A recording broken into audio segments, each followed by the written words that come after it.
Welcome to Simplify. I'm Caitlin Schiller. And I'm Ben Schumann-Solar. Hi, Ben. What's up, Caitlin? We're back. We're back. We're always back. I mean, we never went anywhere, really. I know. But what do we got today? all right, so one of the things that people said they really, really love about Simplify is the variety.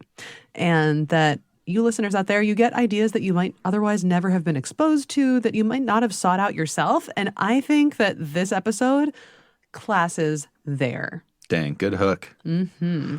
We are going to talk about bad English today. What do you think of when you hear bad English, Ben? When you say the word bad, it like reminds me of when someone, how are you feeling? I'm mad. And then someone says like, dogs are mad. People get angry. Like, be more specific, be more precise with your language. That kind of stuff. I've never heard anyone say that. But Oh, really? Tell me about your trauma later. Or even like, I'm doing good. No, you're doing well. Yeah. That was a classic my dad thing. Exactly. Mm-hmm. Bingo. There's always like an uncle or a dad or a friend's dad. Yeah. Or a substitute teacher. Mm-hmm. I don't know. Can you? Exactly. Right. Can I have a treat? I don't know. Right. I think you meant to say, may I? Exactly. Yes. No, I'm going to say can. Give me that chocolate. Because that's how people talk. I am a descriptivist. I identify as a descriptivist. And today, we want you to know that, all right, so it wasn't until really the 18th century that standardization and grammar books even existed.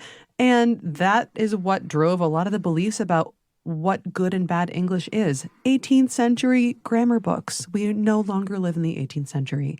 And most of those books were written by people in the upper class. They were a very specific set of people. They were upper class white guys. What am I saying? I'm just going to name it.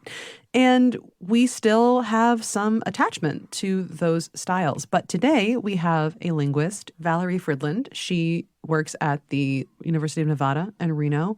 And she wrote this book with a really great title. It's called Like Literally Dude.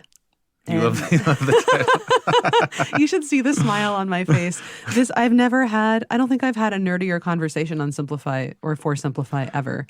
It was a delight. And I have to say, I love this book. And Fridland wrote it to get people to understand that just because we dislike something, it doesn't mean that it's bad English. It just means that we've been trained from this social and cultural moment in our lives that it's not really what's socially preferred. Yeah, sociolinguistics. That's what she says. She's a sociolinguist. A sociolinguist, yes. That's pretty. I What never a even cool knew. title. Yeah, bad as title, That's job it. title. Truly. What's one thing that people should look out for? There's so many things. I think the thing that I'm taking away from this is that whenever you're a stylistic leader in some way, you're going to take some flack.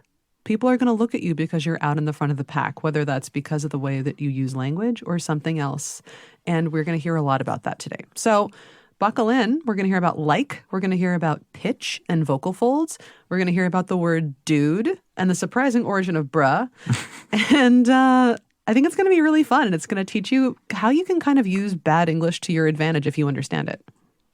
And there will be a guide again. We've been trying this out, sort of like a Simplify Premium kind of thing, but you can get it for free if you wait for the voucher code at the end of this episode and then get Blinkist and then just search for Valerie Fridland or search for Simplify and you will find some extra stuff that we had to cut from the interview, some more book recommendations, some more Caitlin, and it'll be good fun. We recommend it. It's worked out so far, so we're going to keep it going. People love the guides. People love Simplify, so why not? And I want to say my favorite part of the interview is actually a part that only appears in this guide. So if you like linguistics and you enjoyed this interview, you definitely need to check it out. Sweet. Let's roll the tape, right? We'll be back with a couple book recommendations and some more takeaways. Yeah, let's do it.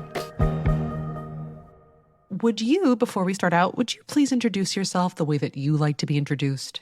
Well, so many titles. I think, my first most important one is I'm a mom. Although I'm a mom to teenagers, so these days I sometimes wish I wasn't. But in addition to that, I am a professor of linguistics, most specifically a field called sociolinguistics, which of course we can get into what that involves. And I'm also a writer. I write for the general audience in blogs. So I have a blog that comes out monthly with Psychology Today. And I also have a book that just released called Like Literally Dude, Arguing for the Good in Bad English, which I think we're going to talk about today. We absolutely are. Did the fact that you were a mom to two teenagers, did you say two? Two, yes, two. Yeah. Did that influence the title of your book? It did, actually. I mean, the whole book I do this for a living. This is what I study, is how language evolves over time and how young speakers and women actually tend to push language forward and have historically done this. This book is a culmination of many, many things, but one of the big things it's a culmination of how I synthesized my experience as a researcher and my knowledge of language and sort of the contemporary speech habits that we love to hate that especially emerge in young people's speech and in my own kids' speech. And my daughter is an avid like user, for example. And my son is an avid duder, so he dudes me all the time. And how that sort of helped me to embrace those. And they drove me to do the research on what those features were, where they came from, what their history is, what their purpose was.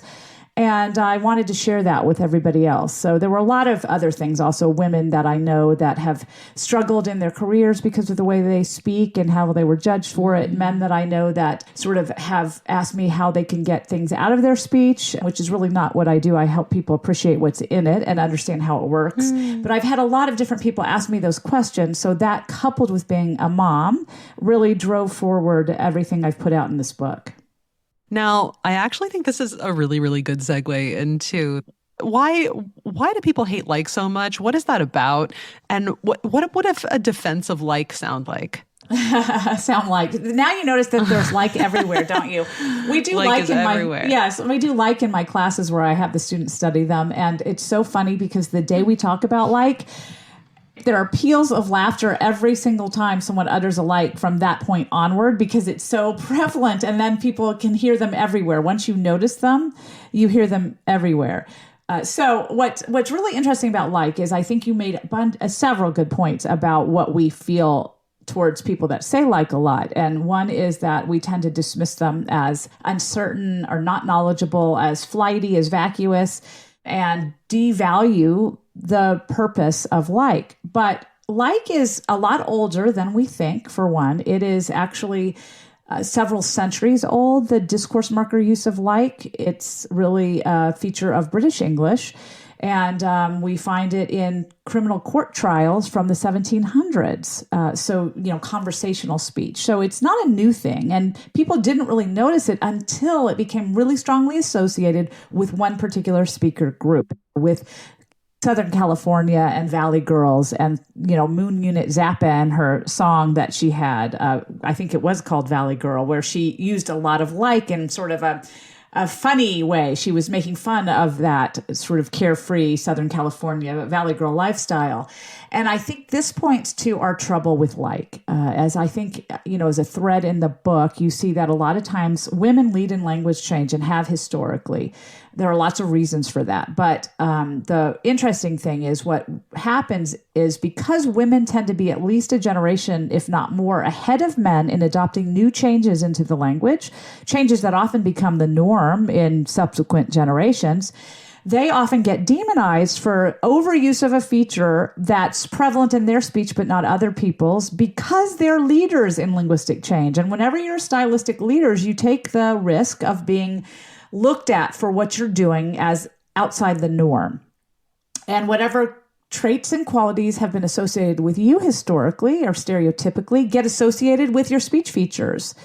So how we view women as sort of being flighty and vacuous and empty-headed or not able to really contribute to conversations, and they're chatty and all that stuff, and what they say is gossip, right? Those historically based beliefs we have about women's talk get put on the features that are prevalent in their speech. And that is exactly what we see happening with like. Because women led in the use of like, they were the early adopters of like in the social stylistic use that we have it today. This like that sort of populates the beginning of sentences, the middles of sentences, and quotative like, where we use it as a verb, like to say. That made others then react to that use of like as if it were exceptional uses, and that it was associated with these qualities of young women as being not professional, not really knowledgeable, not certain about what they say, when there's really nothing uncertain about like. It's actually no different than other features that it alternates with, but because we don't mind those features, they're not new and novel and associated with women, we don't have any problems with them. But when like substitutes one-to-one for those features that we do use with purpose, we demonize it because of it's associated with young women. So it's really an interesting historical path that like has traveled. And I think that is why it bothers people. Of course, if you look at why it's used and why it's so prevalent, it's obviously meeting a need that we have. And a lot of that need is the increasing subjective sensibility and evaluative nature of what we say to each other. So we're more intimate and more informal. And when we tell stories, for example, we now tell them, and this is a shift over the last 50 years, with much more of this subjective sensibility. So we often tell stories or talk to each other and express our own thoughts about what was going on while it was happening. So we basically are telling the person we're talking to in this moment something about what we were feeling and processing in the events that we're describing to them. So when you think about telling a story, when you're saying something about what happened to you, yesterday, you might have had a bad experience and you'll tell someone, I was like, I can't believe this is happening to me. So you're telling them something about your thought processing of the original events. Well, that requires subjectivity, and like is the ultimate in subjectivity, because the word like in most of its uses, for example, as a preposition or a conjunction, is to set up a comparison. And that allows us to then say, okay, this is like this. So his eyes were like the sky, which sets up a similarity or comparison, but inexactness. So it's not an exact thing you're saying that his eyes aren't the sky, they're like the sky. So we take that subjectiveness of the word like and we apply it in a new context to allow us this more subjective sensibility in what we're talking about. So it's actually very valuable, but people dismiss it because of its association with women.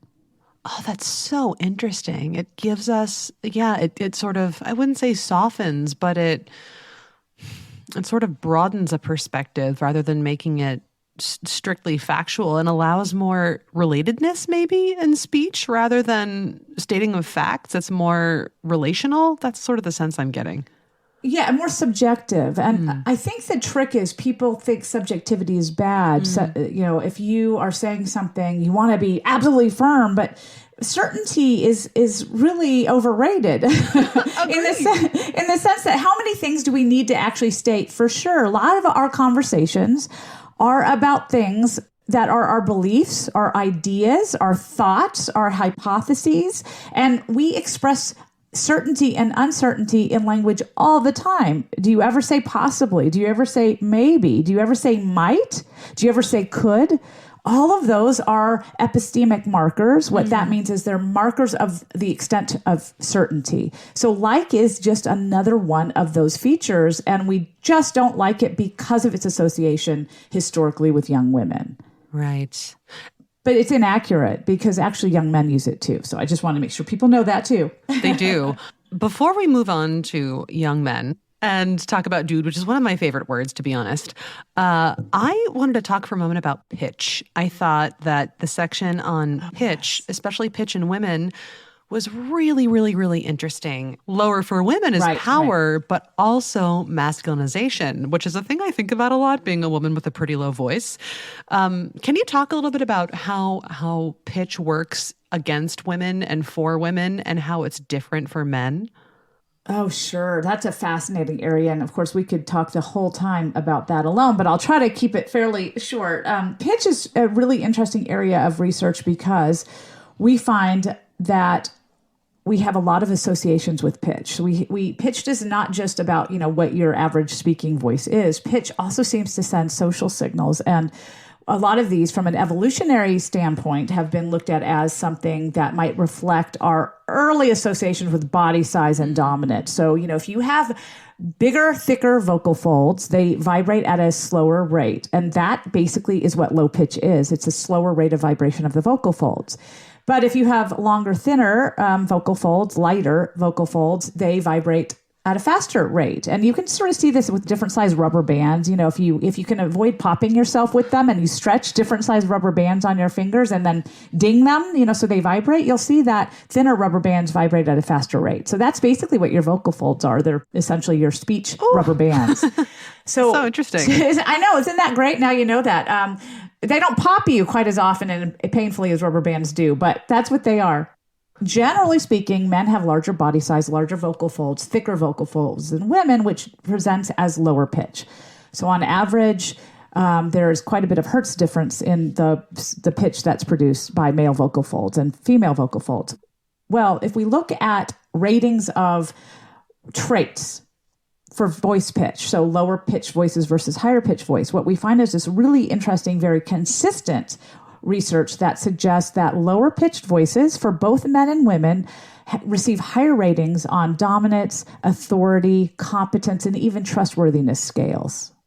I think that I have received perhaps unfair advantages for being a tall, large, powerful woman with a low speaking voice. And when I was reading this section, I was like, oh, Caitlin, you do have some evolutionary unfair advantage here. Well, hey, take it, embrace it. You can. Women need all the help we can get in the world, right? Yeah. So women have a higher pitch voice, which then is perceived as less authoritative, less dominant, right? Less competent. Yet it's perceived as more attractive for women. So men actually are more attractive with lower voices. If we look at how people rate them, women are more attractive with higher voices. So if you're going into a professional workplace, you have a bit of a double bind, because to be taken seriously, to be authoritative, to be viewed as sort of more dominant in that workplace, you have to have a lower voice. But to be feminine, to be attractive, you have to have a higher voice. So we really have a double bind as women. And, there have been different ways we've tried to come around that. And, you look at Margaret Thatcher. She's a famous example of someone who actually worked to lower her voice pitch to be more authoritative. But there was an Australian study done in the 1990s that showed that over the last 50 years, Australian women had lowered their voice pitch over time, probably as more and more women entered professional circles. And this seems to be correlative of the increased visibility of women in professions that were historically male. And it's sort of an attempt to try to remedy this problem of not being taken seriously. That makes a lot of sense to me. But then move us out of the professional field and move into, say, a romantic field, and a low voice is not as attractive.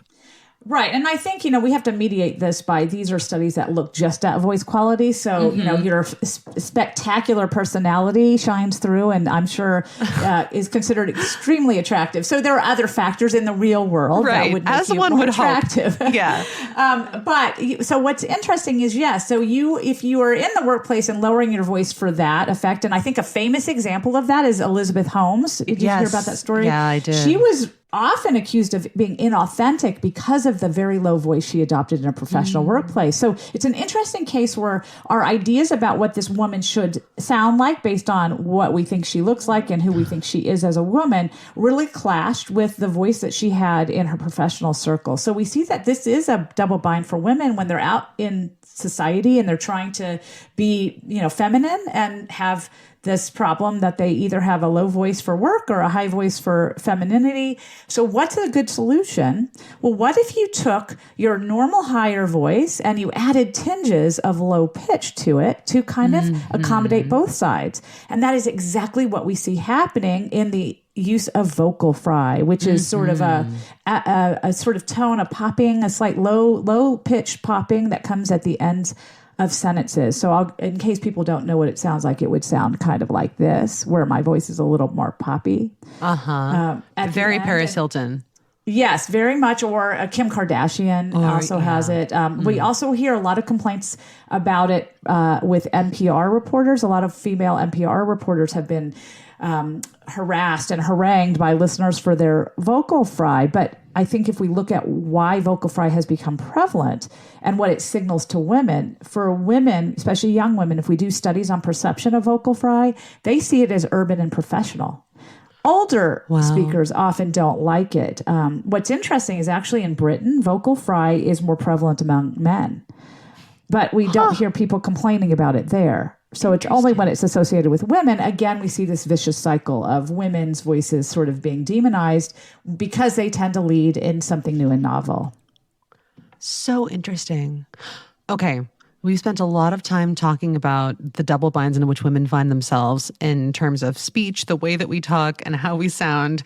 I do want to turn just for a minute to dude because it is a wonderful word. I love to use it as a woman of a certain age, an aging millennial. Dude came into my lexicon pretty early. I dude my female friends. I dude everybody.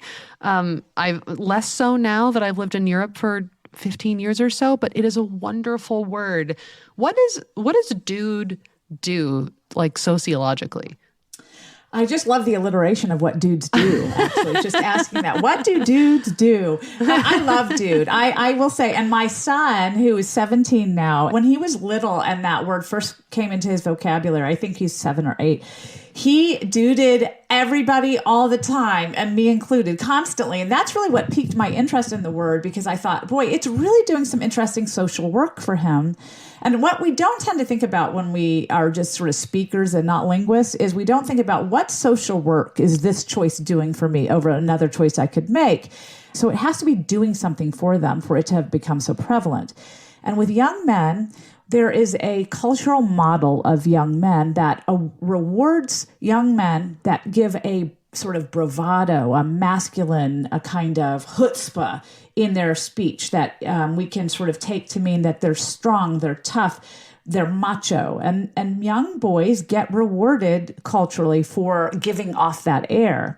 So instead of going for very, very standard, correct speech features from a prescriptivist standpoint, young men tend to be very attracted towards speech forms that give off this air of masculinity and solidarity and camaraderie in a very strictly heterosexual way, typically, that they can reap those sort of cultural rewards when they use them.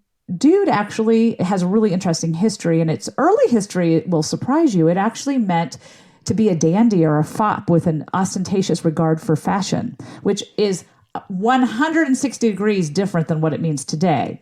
Totally. So it was more of an effeminate, insult. In fact, you only used it in ridicule or mockery in the 1880s. And in fact, there were duels because of it, defamation lawsuits because of being called a dude. Oh my God, dude duels, terrible. Dude duels, I know. Wow, dude. We could go on with the dude jokes forever, right? Yeah. But it has changed so much because in the 1930s and 40s, when dude had sort of lost the dandy affectation association and it became to mean somebody was overdressed or flashy in their clothing style, but it sort of lost the effeminate quality. That was why we get the word dude ranch, because it means an overdressed, non-Westerner, essentially. But in the 1930s and 40s, the Zoot Suit riots were really in the American imagination. And Zoot Suiters, the African Americans and the Mexican American pachuchos that were really prevalent and leading this movement, they wore these Zoot suits, right, that were all about this really cool, edgy fashion trend. And they called each other dude. And dude to them represented the sort of style and flashy dressing that they did. So it called out other men when they duded them for their really cool, edgy fashion choice. But it also meant, look, dude, we get it. We're both facing this serious cultural prejudice and this dangerous subversive label that's been put on us, because the Zoot Suit riots were caused because the wearers of the Zoot Suit actually often were viewed as dangerous and rebellious. So they were often, outlawed. In fact, in some cities, you weren't allowed to wear a Zoot Suit. So by wearing one, you were facing danger. And so by duding someone, not only were you saying, hey, dude, I get you. You look sharp, man. But you're also saying, I get you in terms of what we're trying to do here, the cultural change we're trying to enact, the danger that we're in. So it became this sort of subculture, counterculture, nonconformist word to call other men in a very heterosexual sort of camaraderie kind of way.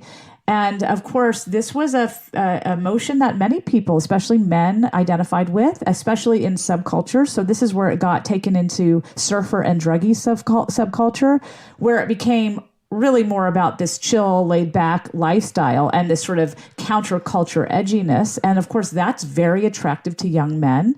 So that is what really prompted its use in the more mainstream young male adult population. And as it became less about being a dude and more about being sort of just noticing this cool, chill camaraderie between people, it jumped from being just a male feature to being an anybody feature for anybody that shared that idea of being able to call out other people, to recognize a shared experience, and to kind of commiserate. And that's why women can dude each other today. Dude. Well, thanks, dude. That was a very complete explanation. I enjoyed it. And I've noticed lately the rise of bruh. Is bruh doing the same thing as dude?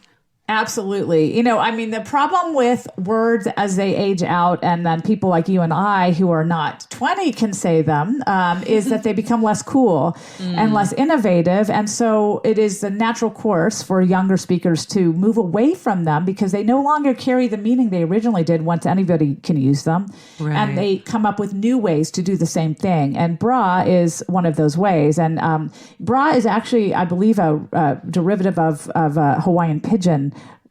Sort of solidarity marker. So, in Hawaiian pidgin, brah is very, very common. And I actually believe that's where it comes from. But it is the same. It's doing the same work, but it's still like I couldn't brah somebody. It wouldn't work. It really hasn't jumped that age divide to be something that I could normally and naturally say, but I can dude somebody. So it's really still a youth marker at this point. But yes, absolutely. It's basically taking up the same work as dude did. Interesting. Hawaiian pidgin, I just assumed that bra was a shortened version of brother, and it also came from hip hop culture. But I wanted to ask you if there's one thing that you wish people understood better about, quote, bad English, what is it? Like, what do you hope that people get from this interview? Well, I think, first of all, just language is fascinating and fun, and we often don't think about it in the ways that linguists do. And when we learn how language works, it's so eye-opening to helping us understand why we say the things we say and why other people say things that we might not like, but that are actually not wrong or bad, but just misunderstood. And so I think there are two main things I want to have people take away. Three, actually. The first is language is fun. And it's silly and it's fascinating. And so that's just part of what the book is about. All these fun facts about language you can learn. And I try to be funny in it, so it should be a fun read. And that's one thing. I want to make sure people enjoy language because I enjoy it so much. I can confirm it is a fun read. And I was really impressed with the fluidity of registers that you sort of run up and down through the book. I really enjoyed it. Oh, well, thank you. And so, I think part of it's just that. I want people to just have fun with it. But I think the two bigger picture, big ideas I want people to take away is one that just because we dislike something, it doesn't mean that it's bad English. It just means that we've been trained from a social cultural moment in our lives that this is not what's preferred socially to use, because that's really what they are. They're social rules. Yeah. The second thing is that it's the natural course of language to change, and it's the natural state of evolution to be driven by certain groups in society over and over throughout history. And so if we can look at language from that perspective, that it's evolution, not dissolution, I think we'll actually come to terms with changes in our speech in a much happier way than we currently tend to look at them.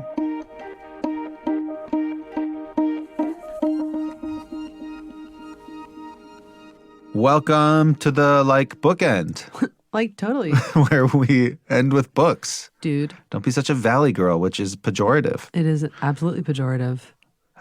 This idea of what language should be, I think is very interesting, that we all have this idea of what language should, like in quotes, should do, should be, or ought to be. There's some kind of moral imperative behind what we all think about language, right?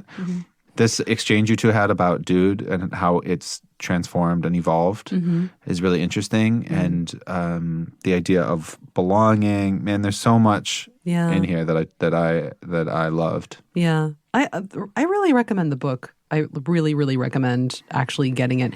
It's such a fun book, and she writes with such tremendous range. It's funny, it's academic, but it's never stuffy. It's a really easy, delightful read. But what I've been thinking about since I did the interview and since I've listened to it is how the word like is the ultimate in subjectivity. She says that we're telling people something about what we were feeling and processing at the time when we use like, especially in this way, when you say, I was like, I can't believe this is happening to me. Right. You're giving them an inner look into, you're giving them a look into what your inner world and what your inner experience is, which I think is cool because language, hopefully, what you're doing when you're communicating is you're building a bridge. And like can help you be more, like can help whatever you're trying to transmit be even more relational if you let it. It's affiliative. It's not just there as a grammatical particle or something. It's there because it's building relationship between you and your subjective world and whoever's listening. And I think that's a really interesting, cool thing. I think the phrase I wrote down for sure is extent of certainty. Not just like, but also might or could. You hear a lot of feedback sometimes about like, don't qualify yourself so much. Don't just say the thing. I mean, this is something people used to tell me and something I've told people also. Like, when you're saying a point, just say the point. If you have an opinion, express your opinion. Don't then say, I mean, it could be. I mean, it could. I mean, this kind of like express certainty and then and that's okay. But I do think that how you talk matters, not just what words you use, but how you speak. How you speak matters when you speak to your kids. How you speak matters when you speak to your partner or to your friends. How you speak matters at work. It does matter, and it's something that we don't maybe spend as much time thinking about. Yeah. I mean, we talk about communication. We go to like communication workshops and stuff, and we talk about that. Yeah. We don't just think about the basics. How you speak, the way we speak matters. Do you got books? I got books. All right. I always got books. Let's do books. Yeah. Well, why don't you go first this time? Me? Yeah. Me. Okay. I have a book by James Pennebaker. Sorry. He's a psychologist. He's at the University of Texas right now. The book is called The Secret Life of Pronouns. Cool. And not like only pronouns she, her, he, him, they, etc., which is maybe what the discourse has turned pronouns into. But pronouns are also little words, prepositions and stuff in his book. So one cool anecdote from this is Pennebaker was one of the first people to use a computer and like analyzer to look at language. So what he did was he created, this is in the 1980s, he created like a program to analyze language. And he had people who had experienced serious trauma write about it, basically. And then they analyzed it using this computer program, which is called Linguistic Inquiry and Word Count, which sounds like a computer program from the 1980s. I like that. And they tallied all the words in the essays that related to specific psychological concepts. So like words that might relate to anger, like hate, rage, kill, revenge, counted those up. And then they did the same thing with other psychological states. And they found that those who use more positive words like love, care, and happy are people who had a better improvement in their condition. So like this has opened up a whole world of linguistic analysis. And how we use, how we speak matters. What words we use actually matters. And it reminds me also a little bit of the Hansons and how we think about our brain and how we can frame how we experience the world, But I don't want to go too much into that. But that's the book, The Secret Life of Pronouns. And James Pennebaker, if you're into this, linguistic stuff of this episode, you could check it out. His wiki page says what his work is about is, quote, how everyday language reflects basic social and personality processes, which sounds like right up your alley. Yeah. It does. What's your book? All right, so my book is called Language Intelligence. It's Lessons on Persuasion from Jesus, Shakespeare, and Lady Gaga by Joseph J. Romm. So I think this is a cool one. This episode with Dr. Fridland has been all about understanding how bad English can be to our advantage in some ways and why it's actually valuable and what it's doing behind the scenes. And this book is all about diving into the mechanics of what's going on in sort of agreed upon good English. So, globally agreed upon excellent rhetoric.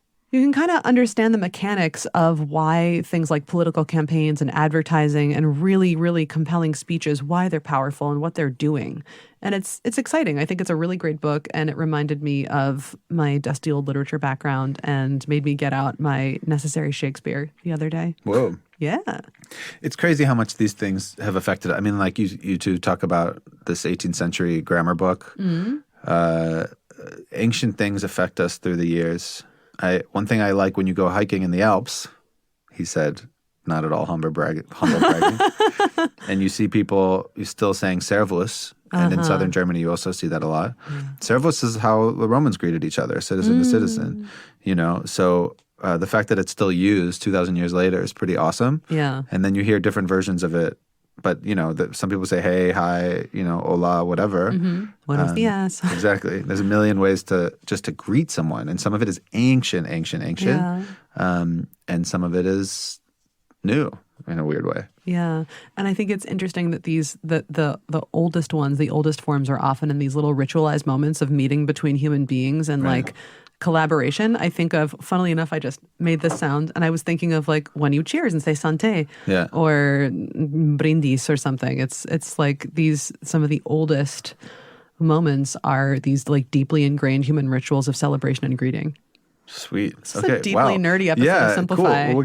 We're giving people something to walk away from. I wanted to give people the idea of like that's a core thing, that language is an evolution, not a dissolution. Yeah, I love that. And so like how can you evolve, how you speak? And how you think about how other people speak. For sure. Yeah. Whether or not it's correct is not the most important thing. It really isn't. Are you communicating? Yeah. Can you have a human experience with a human that you are trying to talk to? Yeah. That's what matters to me anyway in language. And if you can learn about how to do that a little bit better, even if it means just letting go a little bit, I think that's a triumph in your own language evolution. That's been in my... Awesome. Yeah. You can write to us, podcast@blinkist.com. You can always write to us there. I'm at Caitlin Schiller on Twitter, but I'm never really there, so I'm at Seashills on Instagram. Seashills. Ben, how do they find you? I'll just, whatever, ben@blinkist.com or podcast@blinkist.com is the best way to reach me. And we have another coupon code, right? We do. A voucher code, 14. This one is just Dr. Fridland's name, so it's Fridland, Fridland. Sweet. And yeah, you can use that, sign up for Blinkist, and then check out the guide for Caitlin's favorite part of one of Caitlin's favorite part of the interviews that was cut. It's definitely my favorite part of the interview. I'm curious. And you can check out some of the other guides when you're there. And that's it. This was a really fun episode. Yeah. Thanks for listening. Thank you. Simplify was produced by me, Ben Schumann-Solar, you, Me. Caitlin Schiller. I just wanted to say me. Go ahead. No, do the other ones. No. Phoebe McIndoe. Yes. Odie Constantino. And a world of people that came before us and will come after us, like they say in yoga class. And will influence the way that we speak, think, Forever. and write forever. Like Bill Shakespeare. Indeed. Oh, Billy. Yeah. Thanks so much. Talk to you soon. Bye. Bye. Checking out.